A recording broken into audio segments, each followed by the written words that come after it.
d'Israël Shahak, Histoire juive, religion juive, chapitre 3, orthodoxie et interprétation, la structure du Talmud suite, les dispenses.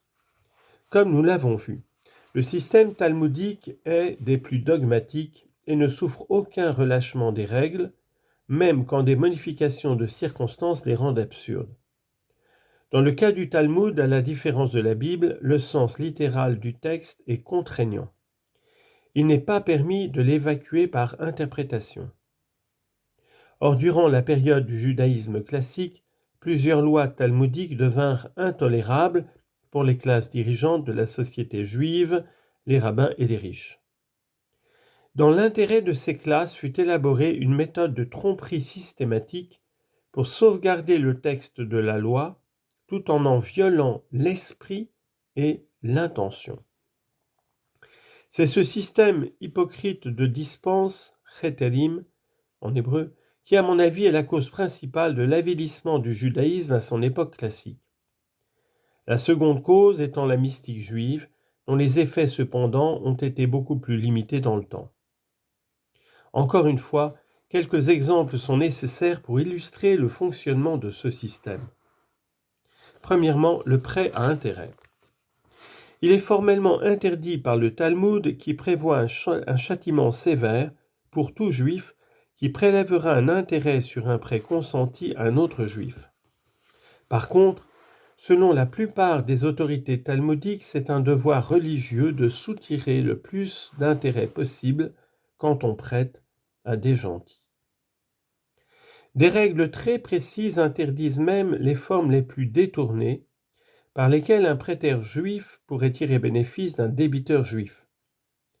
Tous les complices juifs d'une telle transaction, y compris le scribe et les témoins, sont flétris comme infâmes et perdent notamment tout titre à témoigner en justice, car participer à un tel acte revient pour un juif à déclarer qu'il ne participe pas au Dieu d'Israël. Je me permets de dire, quelle confusion avec Mammon. Il est clair que cette loi répond aux besoins de populations de cultivateurs ou d'artisans, ou de petites communautés utilisant leur argent pour le prêter à des non-juifs. Mais la situation avait énormément évolué à la fin du XVIe siècle en Europe orientale, et surtout dans la Pologne d'alors, où vivait une communauté juive relativement importante, majoritaire dans beaucoup de petites villes. Les paysans, réduits à un état de servage assez proche de l'esclavage, n'étaient guère en position d'emprunter, et les prêts à la noblesse n'intéressaient qu'une infime minorité de juifs très riches, si bien que beaucoup de juifs faisaient des affaires entre eux. C'est dans ces circonstances que fut conçu un arrangement appelé Heter Iska, ou dispense pour affaires, autorisant entre juifs un prêt à intérêt ne violant pas la lettre de la loi, car formellement, il ne s'agit pas du tout d'un prêt. Le prêteur place, on dirait aujourd'hui investi, son argent dans l'affaire de l'emprunteur et ce à deux conditions. Primo, que l'emprunteur à une date convenue versera au prêteur une somme convenue, définie comme la part de profit revenant au prêteur. En fait, il s'agit justement de l'intérêt sur le prêt. Secondo, que l'emprunteur sera censé avoir réalisé un profit suffisant pour verser au prêteur la part qui lui revient, sauf déclaration contraire corroborée par le témoignage du rabbin de la ville ou d'un juge rabbinique de la ville, etc. Lequel, en vertu de l'accord, refuse de témoigner dans ce genre de cas.